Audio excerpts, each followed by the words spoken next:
আসসালামু আলাইকুম, আশা করি সবাই ভালো আছেন। HTML টিউটোরিয়ালের পার্ট 16-এ আপনাদের সবাইকে স্বাগতম। এই পর্বে আমরা দেখব HTML এর আইফ্রেম নিয়ে। আপনারা যারা আগের পর্বগুলো দেখেননি তারা ডেসক্রিপশনে থাকা লিঙ্ক থেকে দেখে আসবেন। প্রথমে একটি ফোল্ডার এবং একটি HTML ফাইল ক্রিয়েট করে নেই। এখানে একটি ফোল্ডার ক্রিয়েট করি, নাম দেই পার্ট 16। এর ভিতরে একটি HTML ফাইল ক্রিয়েট করি, নাম দেই index.html। এটাকে প্রথমে ব্রাউজারে ওপেন করি, তারপর এটাকে আবার ভিজুয়াল স্টুডিও কোডে ওপেন করি।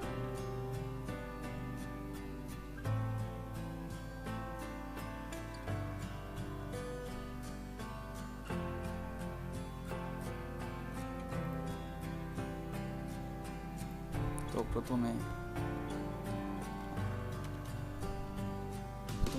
নট সাইন দিয়ে ট্যাবে ক্লিক করি। তারপর আমরা চাচ্ছি যে আমাদের ওয়েবসাইটের ভিতরে একটি অন্য ওয়েবসাইটকে আমরা দেখাবো, একটা সাইটে দেখাবো, নির্দিষ্ট একটি মাপ দিয়ে সেখানে দেখাবো। তো আমরা যদি আরেকটা HTML ফাইল ক্রিয়েট করি আমাদের ফোল্ডারে, এইখানে একটি HTML ফাইল ক্রিয়েট করি, নাম দিই website.html। তো এটাও VS কোডে ওপেন করি। তো প্রথমে নট সাইন দিয়ে ট্যাবে ক্লিক করি, তারপর এখানে লিখি h1 is a website। তো আমরা যদি এই ওয়েবসাইটটাকেও প্রথমে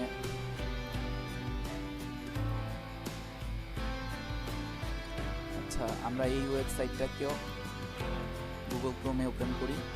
তো দিস ইজ আ ওয়েবসাইট, এখানে এসেছে। তারপরে একটা পি ট্যাগের ভিতরে কিছু টেক্সট নেই,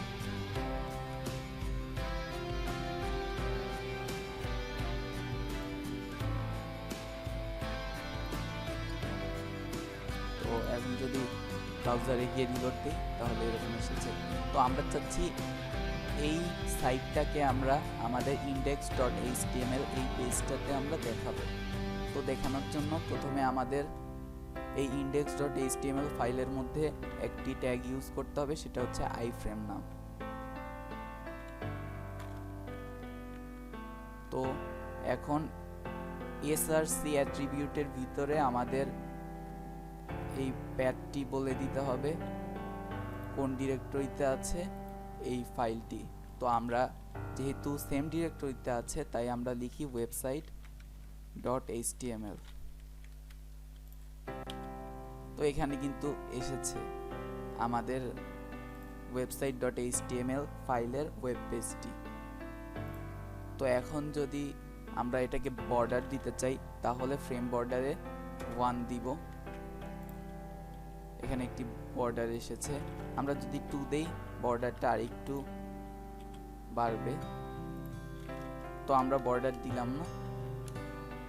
আমরা যদি আইফ্রেমটির একটি হাইট এবং একটি উইথ দিতে চাই তাহলে আমাদের উইথ এবং হাইট অ্যাট্রিবিউট ইউজ করতে হবে। তো আমি প্রথমে উইথ দিলাম, উইথ দেই 200 পিক্সেল।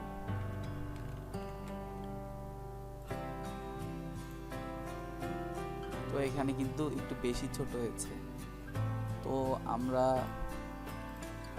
এটাকে 500 করে দিই।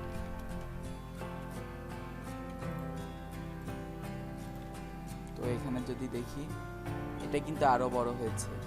তো এটাকে যদি আবার আমরা হাইট দিতে চাই তাহলে হাইট বলে দেই 300 পিক্সেল।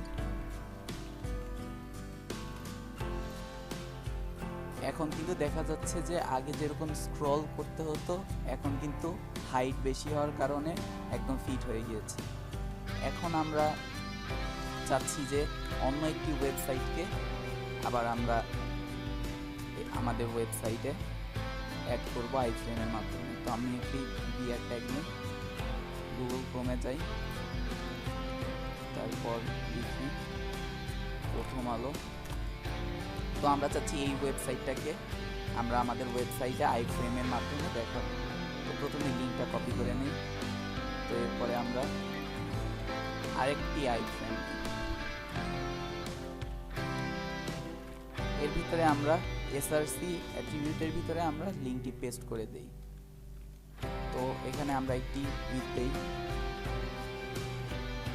600 পিক্সেল দেই এবং হাইট দেই 400 পিক্সেল। তো আমরা যদি গুগল ক্রোমে যাই তাহলে দেখা যাবে যে প্রথম আলোর ওয়েবসাইটটি এখানে এসেছে।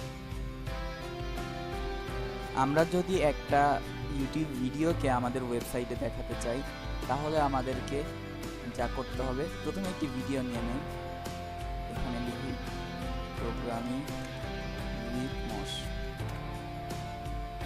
তো এখান থেকে একটি ভিডিও নিয়ে নিই।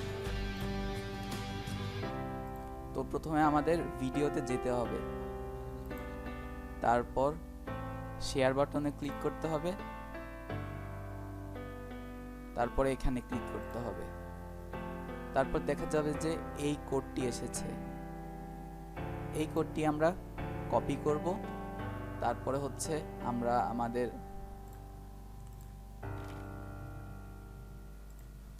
HTML ফাইলটিতে গিয়ে পেস্ট করব।